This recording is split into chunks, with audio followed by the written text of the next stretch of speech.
Well, howdy folks, I'm Mark, and welcome back to the channel where it's all about racing. Today I'm going to introduce you to actually one of the oldest cars I have in my collection.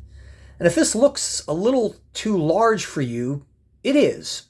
Normally I collect 143 scale. However, before I started collecting 143 scale, I collected a lot of 124 scale NASCAR cars. And I happened to pick this particular car up at a race in Richmond, a NASCAR race. This is a Hot Wheels. Yeah, that's right, Hot Wheels. 124 scale McLaren MP4-15. That driven in 2000 by Mika Hakkinen. Now, Mika Hakkinen from Finland was known as the Flying Finn and is a Formula One champion from 1998 to 1999 driving for McLaren. He was active in the years 1991 through 2000, where he had 20 wins, 51 podiums, 26 poles, and 420 career points. What I thought was really interesting was after his Formula One career, he moved into the touring series, the Deutsche Tourenwagen Masters Series, or DTM, where he secured 3 victories over 2 years, retiring in 2007. Now, the McLaren MP4-15 replaced the MP4-14, which was considered as one of the most successful F1 designs of all time. It was another one of Adrian Newey's. And in 2000, McLaren would team with Mercedes for the Formula One season using the Mercedes Ilmor-built F0110J. That's a mouthful. Did you get all that? Naturally aspirated V10 engine. And in 2007, the team would score 7 victories, but would narrowly be beaten by Ferrari for both the Drivers' and Constructors' Championships. Does anybody know who Mika Hakkinen's partner was in 2000? I'll give you a clue. It was David Couthard from the UK. Now, guys, I got to admit, this is a badass car for a Hot Wheel. It's really pretty neat. You're taking a look at the front of it here. Bear in mind, this car is 24 years old. It has been in my collection for quite some time. It has not been in any of the display cases, so it's been out. Yes, it does roll. It has front wheels that move in both directions.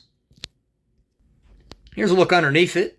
And as you can see, it's definitely a Hot Wheels. Year 2000, Mattel Hot Wheels. Kind of a shocker. Note that it has both an aerial and a pitot tube, of which the paint are peeling off of both. You also see paint peeling a lot on the air intake on the side of the car. Otherwise, it's in pretty good shape for a 24-year-old car. I think Hot Wheels, got the color right. I don't remember this car, so I couldn't tell you. But it looks really sharp. It's very nicely done. I know I probably paid no more than $50 for it back in those days. And the detailing is not too bad, particularly for a Hot Wheels, which we don't consider really collector's cars at all. In fact, if any of you own any Hot Wheels of this era, please let me know. I'd love to know if you've got any of the Formula One cars. I can tell you one thing. It is missing carbon fiber detail abound on it. That's one thing the Hot Wheels does not do very well. I think the front looks pretty sharp. Notice you've got the grooved tires on here. As we focus in on the cabin, the driver details are they're pretty good. Well, here's another look at the cabin. You can clearly see the steering wheel in there. And the driver details are not bad. Granted, this is a 124 scale and not a 143 scale. So it's bigger. It's got to be a little bit better. I'd love to know if any of you know if this is the exhaust output for the engine. They've got it on both sides there. It's very interesting. Like I said, I'm just not real familiar with this car.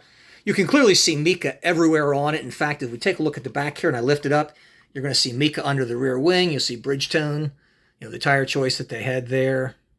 And I don't know if that's exhaust there that you're looking at here in the back or whether that's on the side count. I don't know.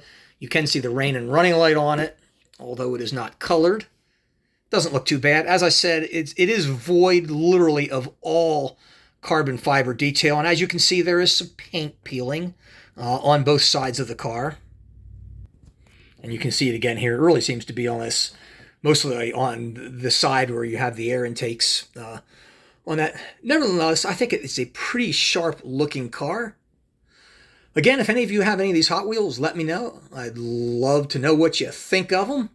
It's kind of funny. Normally I do a part on package and presentation. I remember this came in a cardboard box and it was crappy. There was no base attached to it. So there is no packaging and presentation, particularly for a 24-year-old car that I've had in my collection. But yeah, I thought I'd share it with you.